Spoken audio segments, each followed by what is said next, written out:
Hello, dog lovers, and welcome back to Dear Dog Fanatic. I'm your host, Kay. I am a dog mom of 3, and I operate a virtual dog training practice under the name of the Canine Detective. This week's stories are from a variety of subreddits, all on the topic of relocating overseas with a dog. Down the Reddit rabbit hole we go. So first story we're looking at today comes from the r/expats subreddit, moving overseas with a medium/large dog. I, 25 male, have a 2-year-old male standard poodle. I currently live in the US, but I have been thinking for a while about looking for a job overseas, as I would like some life experience outside of my home country.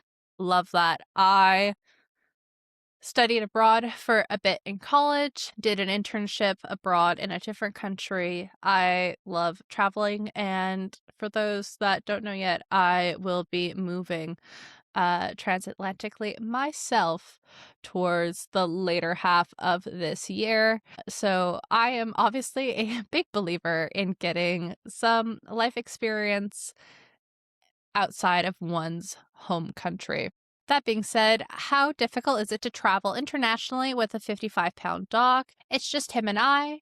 Where one goes, we both go. I have circled summer 2024 as a possible move date. I work in accounting/banking and would find employment before committing to the move. Thanks for any insight.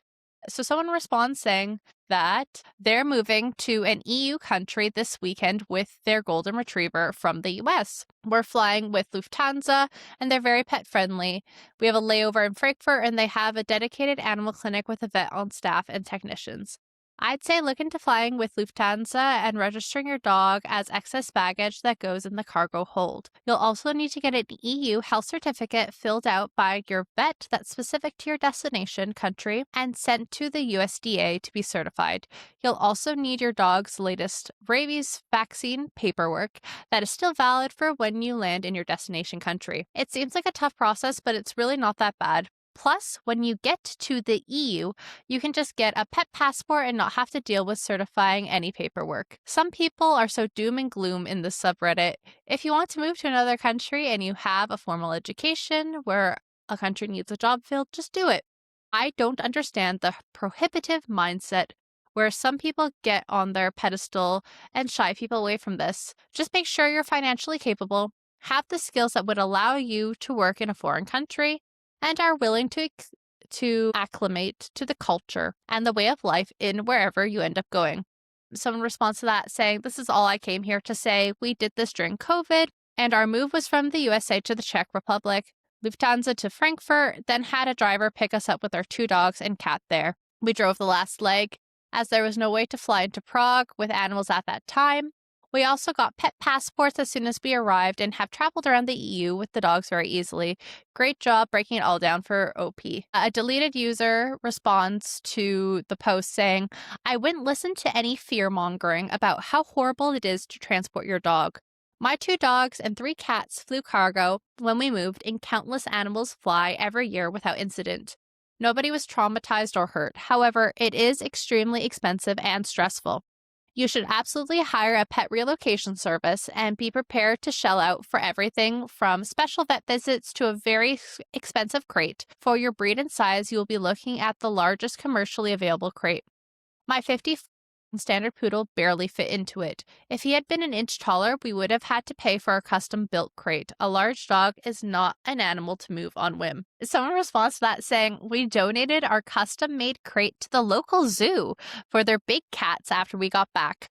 Hundreds of money dues on something we would never use again." Very cool. I was not aware about the custom crate aspect of things. Someone mentions, and this was something that we had looked into previously, La Compagnie Airlines, which is a French airline, flies from New York to Paris. Max 15 kg dog can fly with you in cabin on your lap. So yeah, obviously not helpful for OP, but for others that have smaller dogs, this could be an option. Okay, And that's all the comments we'll read for this story, and we will get into the next one. So this one is from the r/moving subreddit. It was published 7 years ago, and it starts off with moving to New Zealand from the USA, seeking advice on moving family dog.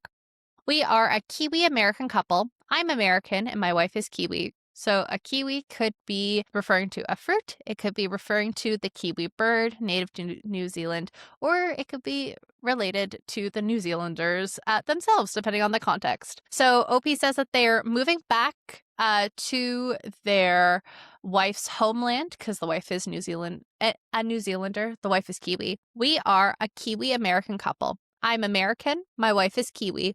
And we are moving back to her homeland with the new year. Okay, so this couple is moving to New Zealand. They say, as you can imagine, life is hectic right now. We make our preparations and visit our American family and friends for emotional holiday season farewells. The problem, one very important thing isn't figured out yet. The company we thought we were going to transport our beloved doggo took forever to get back to us with a quote. And when they did, surprise, surprise, they're asking for several thousand USD over their budget. They're asking for 8K. For some reason, we were under the impression it would be more in the 3,000 range. Okay, so it sounds like these people did not do their research. Now, this was 7 years ago, so I can't speak to 7 years ago pricing, but no, it is very expensive to fly with your dog.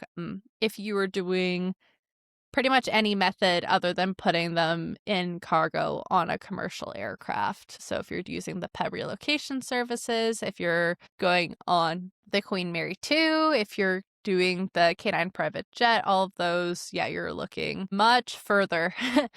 8K is average, maybe on the lower side of that, depending on what the situation is. But now back to OP's comments. Now we feel stuck. We reached out to several other companies, all about the same. Yeah, so just more market research that was needed prior maybe to making this decision. Can we arrange transport directly with the airline? Nope, not allowed. Per the New Zealand government or Air New Zealand rules, not sure which or both. Yeah, so that's the other thing. I'm quite certain that from what I've read, New Zealand and Australia have a lot stricter rules when it comes to immigrating with dogs and transporting dogs, mostly due to biodiversity concerns. They have a lot of really unique wildlife on those two islands and in those countries. So it totally makes sense. But a lot of people that aren't familiar with that region might not have known that. It's not as simple as moving to Canada or the US or even Europe. Looked into the emotional support animal options, which I do not love. We do not condone fake service dogs on this channel. But Air New Zealand seemed very strict, and the standards are much higher than on US domestic flights. Does anyone know how to life hack moving a dog to New Zealand? Is there any way to fit her with other routine animal shipments at a lower cost, possibly by boat? Any alternative channels possible at all? She doesn't have to get there at the same time as us. She can stay with my family in the US for months in order to catch rare or flexible options if need be. We love our dog, and if we need to, we will go over budget, but we could really use some help on this one. Yes, I'm aware of the vaccination and testing requirements and related timing consequences. No, I'm not trying to get around or avoid any legal requirements. I am aware of the quarantine requirements, and I am not seeking to get around them. Yeesh, we just love our dog, and money's a bit tight for us, so you're wondering if there is anything we haven't thought of or just don't know about. Well, yeah, I could imagine why some commenters were curious about that, because if you're trying to fake a service dog, emotional support dog, they're like, you're trying to skip over something else. So I understand why. Also, legitimate question. If a private company can be trusted to move a dog directly into quarantine after it gets off a flight, why can't we do it ourselves? Yeah, so let's see what people say. First comment here. Their uncle moved 2 cats from the US to New Zealand back in the early 90s. They were in quarantine for months in Hawaii and one died. Oh no. Well, hopefully that is not the case now. Someone says, my advice, if you love your dog, find a new home for him in the US. Having shipped animals in the past from USA to New Zealand, I would never do it again or recommend it to anyone. And it wasn't until my cat died in quarantine that I learned that this was a relatively common event. Ask people that don't have a financial stake in shipping your pet and find out what the risk you would be taking. We have lots of dogs here. I'm assuming this person is from New Zealand. I'm just saying this person's username because it fits very well. Shrinking Kiwis says, "Hey OP, we just moved our 2 dogs here from the United States for nearly $20,000. New Zealand is near the other side of the world, and we have strict biosecurity laws. And you're not going to win this one. Increase the budget, delay the move, have family watch the pet until you can afford to ship, or look elsewhere. For what it's worth, we did all of the above and it worked out fine. Leslie at Pacific Pets was great to work with, would highly recommend." Someone says 20,000. Crazy. They say, "Yeah, that's why I tried to tell my wife." Well, that's what happens. But yeah, that's why I was saying like 8,000 is not even the expensive end of things. Okay, and that will be the end of that story for the day. And now a different story, a different continent, a different subreddit. This is from the r/pettravel subreddit. "We just moved our dog from the US to Europe without paying $1 pet relocation company, sharing what we learned. Hey everyone, just want to share something helpful for anyone planning to travel or move to Europe with their dog. My wife and I recently relocated from the US to Europe with our dog. And when we first looked into it, the process was honestly overwhelming. Every website, airline, and vet seemed to say something different." Speaking as someone who's going through this process right now, I concur. It is very confusing. USDA rules, APHIS endorsements, the 10-day timing window, microchip sequencing, crate requirements. It's a lot. We are quoted between 4,000 and 6,000 by pet relocation companies, which wasn't realistic for us. So we decided to handle the entire process ourselves. It took a ton of research, multiple phone calls, and trial and error, but it actually went very smoothly once we understood the exact order of steps. Here are a few things we wish we knew earlier. The USDA 10-day endorsement window is strict. Your vet must be USDA accredited. The microchip date has to be before the rabies vaccine. Yeah, so this is important to note. Depending on where you got your dog from, your dog might not you might not be microchipped already. So make sure you microchip them before doing the rabies vaccine, because or else it's null and void. And I'm not a vet. This is not medical advice. Talk to the vet. But just elaborating on this point for those that don't have the context. Airlines all claim to follow IATA, but their crate rules differ. IATA is an association of travel agents and international travel regulations. It's also super confusing. The rules of IATA, airlines, and countries are all very different, and it can be super confusing, particularly when there are layovers. Even different countries in Europe have different regulations around these things. So you have to look at not just where you're starting and where you're going, but all of the stops, if any, you and your dog will have in between. Another bullet point from OP, some EU countries require a tapeworm treatment, others don't. The official EU health certificate must match the specific country of entry. Yeah, so this is the other important point. The airport process is easier when your documents are organized correctly. Yeah, makes sense. It's time to break out our organization binder with various sticky notes tabs. While going through everything, I wrote down every step we took, the timeline, the forms, the requirements, and the exact sequence so nothing gets missed. I turned it into a complete step-by-step guide so other people don't have to dig through 20 different websites the way we did. If anyone wants that guide or has questions about their specific situation or airline, feel free to comment or DM me. I'm happy to share what we learned. The whole thing can feel stressful, and if our experience helps someone else avoid the chaos or the huge relocation fees, I'm glad to help. So the important point to note here is, and might get into in the comments, but my assumption is that these people went the commercial cargo route. So rather than going through a shipping company, they DIY'd it. Shipping company it seems like OP didn't use a pet relocation services company, so they didn't get basically a pet travel agent. They just did it all themselves. They just booked it all themselves. But it is likely that they flew their dog in cargo of the commercial airplane. So just keep in mind when you're thinking of cost. Someone says, "Thank you for posting. We are literally in the middle figuring this out now. My wife and I relocated from USA to Netherlands, I think. And my mom is taking care of my dog while we get everything sorted. Because of the pet embargo in parts of the EU, must be a KLM/Delta thing. We are doing JFK to Frankfurt. Did you use a service for all of the documentation required, or did you do it all yourself? Is there a single place to look on what documents are needed, or is it a country-by-country situation? Would love to see the guideline. I am literally working on this right now, so it would be incredibly helpful. OP responds to this comment, saying, absolutely, we went through almost the exact same situation. We handled all the documentation ourselves, no relocation company, and it's definitely doable once you know the sequence. For the EU,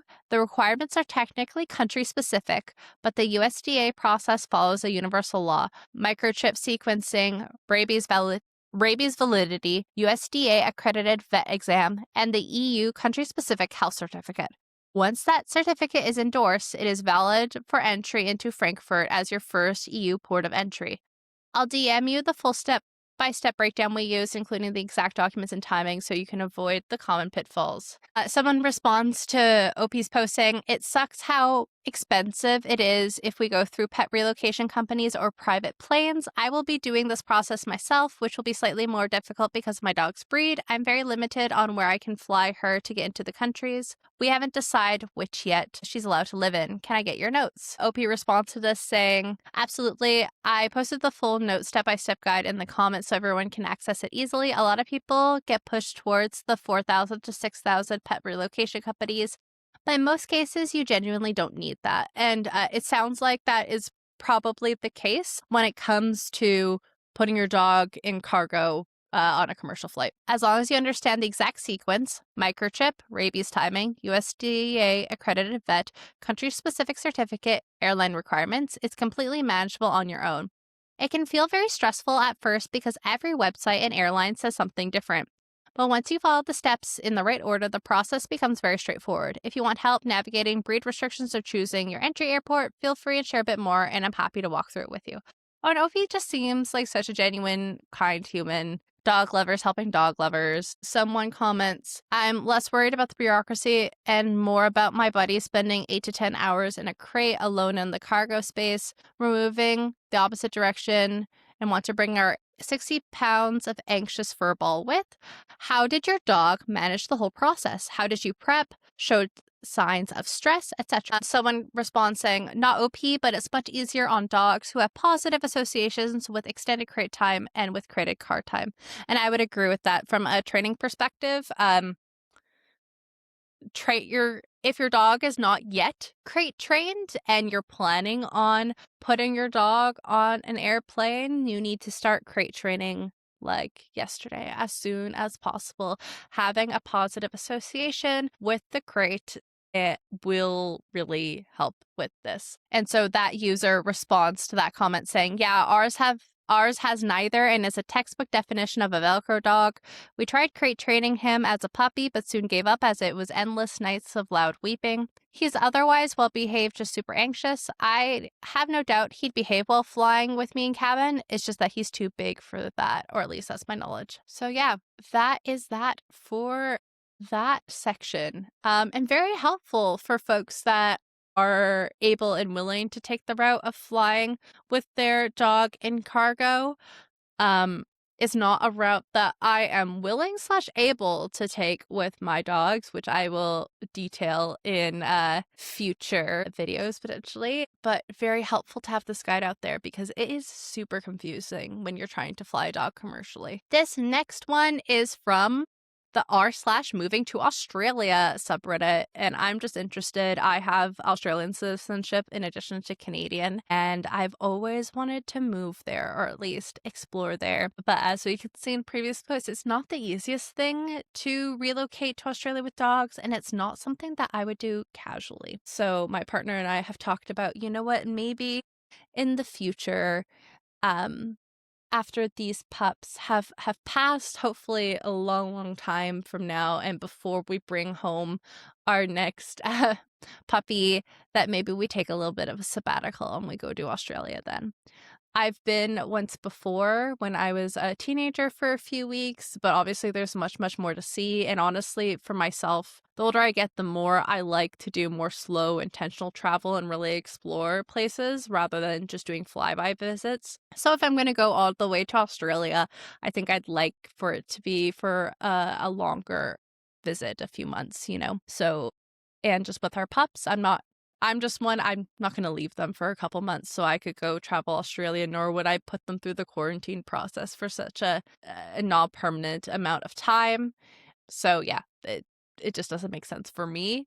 So I will live vicariously through other folks, and I'm just curious, just a noodle of how this works. So this OP says relocation of dog from UK to Australia. Has anyone organized the flights themselves moving to Australia with their dog? I understand some airlines will only deal with agents and not individuals, as there are many requirements for the breed, crate, etc. But are there any airlines who will deal with individuals? First comment says you have a lot more to organize than that. Are you familiar with Australia's biosecurity? The original comment, the OP responds to that saying, yes, I know all of the requirements, very strict, and timelines are critical. OV6 vets, I know 180-day rules, final health checks. I just want to know if you could book directly with the airlines if you have all the correct documentation and crate requirements. Yeah, a lot of commenters are bringing up biosecurity. Someone says biosecurity will be your biggest challenge. When we brought our pets out of Australia, dogs and cats, we were warned it would likely be a one-way trip.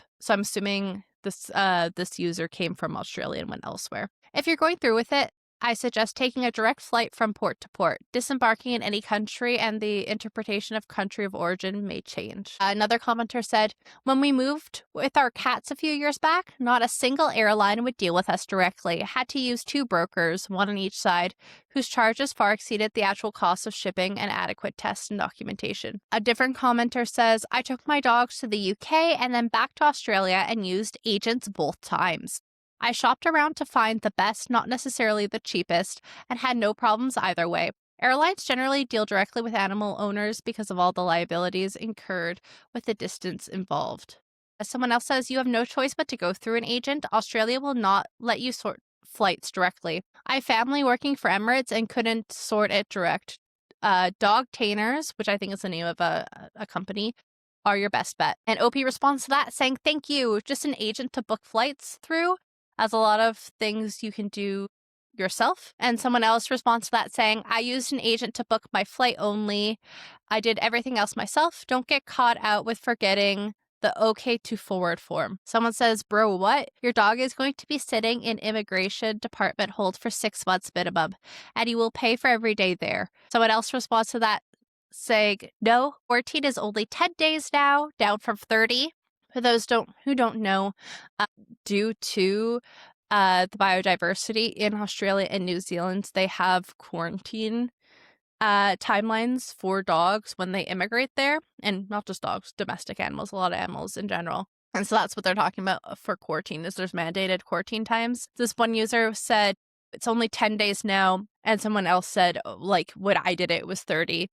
Although it does take months of prep beforehand, like getting spaced rabies boosters, but most of that can be done at home. Someone else responds to that saying, you're joking. They forced us to do 30 and pay for it. So that's the other thing too. While your pet is in quarantine, you're paying for the time that they're there. Someone responds to that saying, it's 30 days if you have failed to meet the requirements for the reduced 10-day period. And the person responded to that saying, well, it used to be 30 minimum. We only moved 3 years ago. It's not a major difference. Most of the fees go towards the flights and vet costs. Yeah, so it sounds like it's now, if you meet certain requirements, mostly with respect to rabies and heater testing, it has been reduced from a 30-day quarantine to a 10-day quarantine with respect to Australia. Someone responds to the original post saying, jet pets are great and they'll do everything for you. OP responds to that saying, yes, thanks. I was thinking of reducing some of the agent's fees as they are expensive. A different user responds to that comment saying, there's a lot of last-minute stuff to do in terms of shots and paperwork, so better to hand it over to jet pets to handle all of that. Aussie quarantine people are not super responsive and liable to make changes on their side,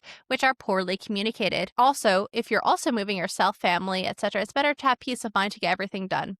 Personal experience of moving 2 dogs from the US to Australia and subsequent dogs to Europe and back to Australia twice. And I will believe that individual because that sounds like a lot of moving with a lot of dogs. So they have the most experience out of anyone in this thread. Okay. And that is it for that one. And this last one I picked because you'll see why, but it is the closest to my situation. This one is from r/DogAdvice, titled Flying Pug from US to EU for Permanent Move. And yeah, so I'm flying. If I wrote this story, it would be flying from Canada to Ireland with a Frenchie for permanent move. So this OP says, "Hello all. I'd like to preface this by saying that I'm not looking for any just leave your dog with family responses. It's just not an option. So I'm seeking real advice on people's experiences, please." Yeah, and you wouldn't believe, like, some people are just quick to say, well, you could just leave your dog with your parents. And I'm like, no, this is my dog? What do you mean? I wouldn't be moving if I couldn't take my dogs with me. So OP says, I have a 6-year-old pug. He's 26 pounds and I need to get him to the EU so I can move him to Scotland, as dogs cannot fly in cabin to the UK and he cannot/will not go into cargo. Yep, yep, yep. Probably the comments will get into this, but pug being a brachycephalic breed. So for those who don't know, pugs are brachycephalic, one of many breeds that are brachycephalic. Brachycephalic pets, commonly pugs and French bulldogs, they have shortened skulls, pushed-in faces, wider heads, which often calls brachycephalic obstructive airway syndrome, BOAS, caused by selective breeding with respect to breed traits. This can lead to breathing issues, snoring, heat intolerance, etc. And why this is relevant is obviously a pup that has breathing issues and is sensitive to changes in temperature is not a good candidate for flying in cargo. OP says that their options seem to be Delta. There's no specific weight limit, but the pup has to fit comfortably in his carrier. The Queen Mary 2, which is one of the 3 cruise ships in the Cunard cruise line. This is specifically talking about the transatlantic cruise that goes from New York to Southampton or vice versa. There are a few sailings of this each way per year, 22 kennel spaces, and things fill up very quickly. We currently have spaces for our dogs on the Queen Mary 2. And we were on the wait list for a number of years to make that happen because we needed 3 out of the 22 kennel spaces that they have on board.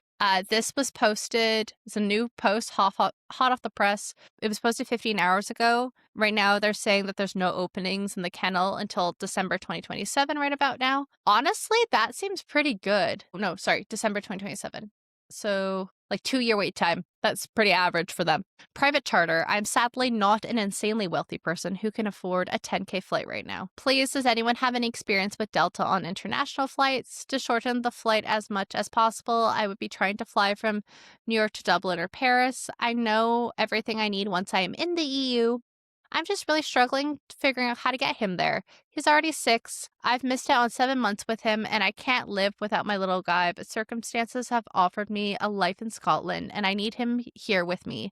I'm grateful for any advice, please. And then there's a little photo of the pug in one of those airline carriers with his big head on sticking out. And for those that don't know, generally your dog needs to be under 20 pounds to fly and fit in the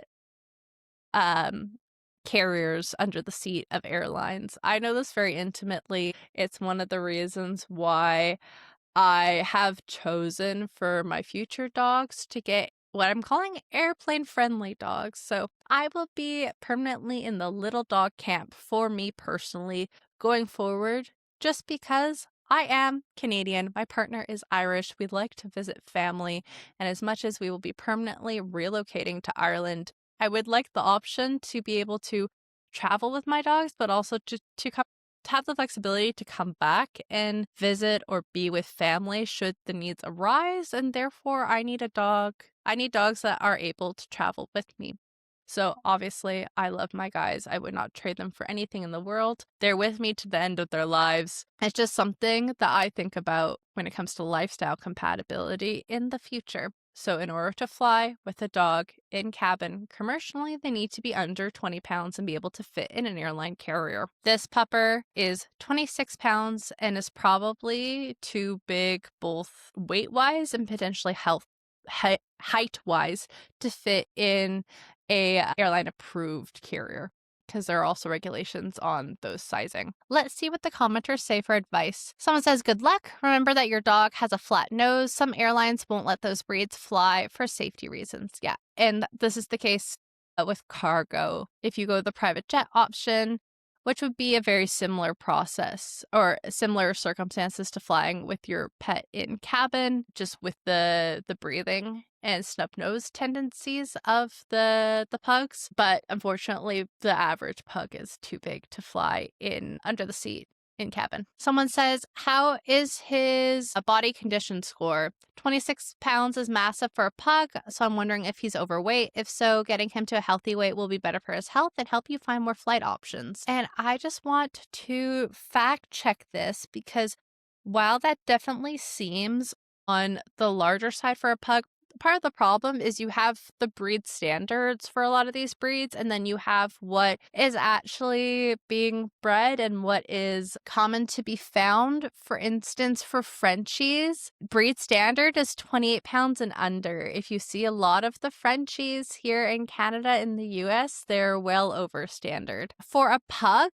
they're supposed to be between 14 and 18 pounds, but a lot of pugs are bigger than that. Pug was also another dog breed that I looked into for the future, and we'll see what life looks like, a decade or more down the line. But just because the breed standard says that, the pup should be under 20 pounds, a lot of those pugs are not. And obviously this one is 26 pounds. But besides shaming this dog for its size, I shouldn't even say that because it's important to keep fat pets aren't cute. Let me put it that way. It is better for their health to maintain. It's better for their health to listen to their vet. The additional weight can cause them arthritis issues as they get older and things like that. But do not listen to Redditors online or even trainers or the like. You want to listen to your vet, and even better if you can find a certified canine veterinary nutritionist. So I can't speak whether or not this pug is at whether or not this pug is at an ideal weight for him. But I do agree with this comment in that the pug does look too big for that carrier. The commenter says he needs to be able to stand without hitting the top of the carrier. That's what it does say when you go to a lot of these airline websites. And if he's too big for an underseat carrier, your only option would be saving for something like Bark Air or Group Charter. So these are the canine private jets, whether or not you get a group together and charter an airplane or you go through one of these canine private jet companies that charter these airlines. Functionally, it's the same. It's around, depending on where you're going, transatlantically. From the East Coast, I feel like you might get it in the 10 to 12 range. If you're coming from the West Coast, it's $15K plus US. Because I know that the flight that's new and very exciting, but I know the ticket price of the flight with K9 jets from Vancouver to, it's not Southampton, London, is a bit over 15,000, maybe close to 16,000 USD. Someone says, not that I have personal experience with this, but is there any way you can take a transatlantic cruise from the US to EU? Those flat-nosed breeds worries me on planes. Then OP says, the kennels on that cruise are booked until 2028 right now. I understand the concern with him being a pug. I did get him the nasal elongation surgery when he was a puppy, so he breathes really well. And that user commented back saying, oh wow, I didn't realize how booked out they are. And thank goodness for that surgery. You are so proactive. I know you'll find a way. I'm sorry I don't have any good advice. Someone else says, I have a friend that flies to different places in Europe with her dog. Flying to Dublin is the shortest. Paris is probably the least restricted as the French love their dogs. You need to call the airlines and talk to special services. You also need to check rules bringing a dog on another airline to Scotland. Yeah, I don't think OP would be getting another airline to Scotland from the continent or else they could just fly directly. You cannot fly commercially with the dogs in cabin. What you would do, knowing from experience, is you would fly to the continent and then you would take a ferry from the continent to the UK. And then if you're like me, take the ferry from the UK or from the continent to Ireland because, yeah, you can't fly into the UK. with dogs. I am sure you are very aware of their breathing problems and that this is a very long journey for him. I would also be cautious about any type of tranquilizers in case of delays as they wear off and can leave him very disorientated coming out of it. It happened to my Yorkie many years ago and I never did it again. If your dog is a calm little guy, he doesn't need them. He is better awake and observing what's around him and enjoying the experience with you by his side. You have a lot of work to do so you both can enjoy the experience. Let us know how it goes as it will help others in the same situation. Hopefully someone else will respond that had this experience and more knowledge. LP responds to that saying, thank you for your response on this. My friend brought her Chihuahua from Colorado to Oxford by entering Paris first. So I think that might be the most reasonable way. Yeah, you fly to France and then you take the ferry from France to the UK. The only difference is her Chihuahua weighs like 5 pounds, lol. So easier when you can just fly in cabin. He is very calm. He doesn't bark and really just likes to sleep. I am most worried about weight restrictions. He's done really well on hours of road trips from California to Colorado to Texas, etc. So in response, OP saying, just a warning that you might want to get tranquilizers for him anyway. I have a chill dog who never barks, never chews anything, sleeps a lot, loves road trips. When I took her on a plane, she cried nonstop the entire flight and actually chewed a hole somehow in her soft carrier. Tranquilizers on hand would have been a lifesaver. Yeah, and so I think it's super important, no matter what mode of travel OP or anyone else out there is using to relocate their dogs overseas, please, please, please talk to your vet and see what they recommend. Someone recommends, instead of a private charter, look for empty flights. Not sure if the proper wording, essentially transfers of private planes. Those cost half of regular charters. OP responds to that saying, this is interesting. I keep seeing similar posts regarding this tied to certain Facebook groups. Is this where you'd recommend I find these?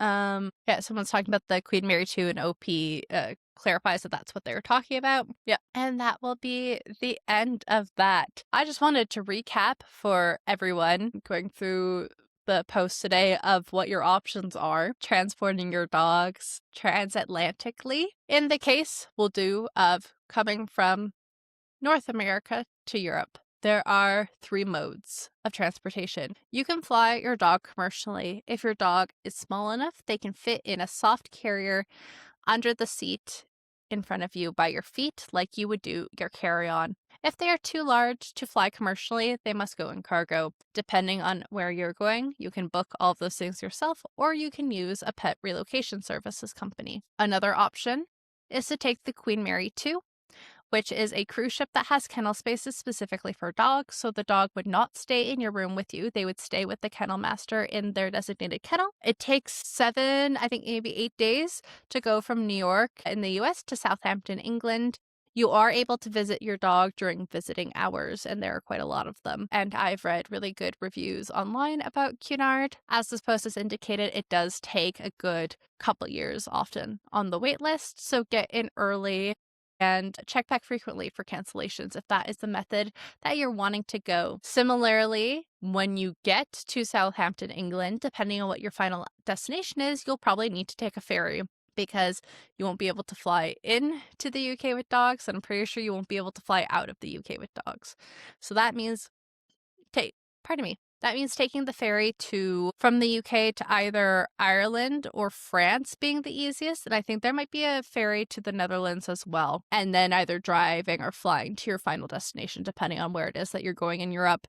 Your final option, which is the most costly but most direct, would be private charter. This would be going through companies like Retrieve Air or Canine Jets, where you would be able to hop on a private jet with other dog owners and their dogs. That comes with a higher ticket price, like I said. So for us from Vancouver to Southampton, that is like, let me actually look up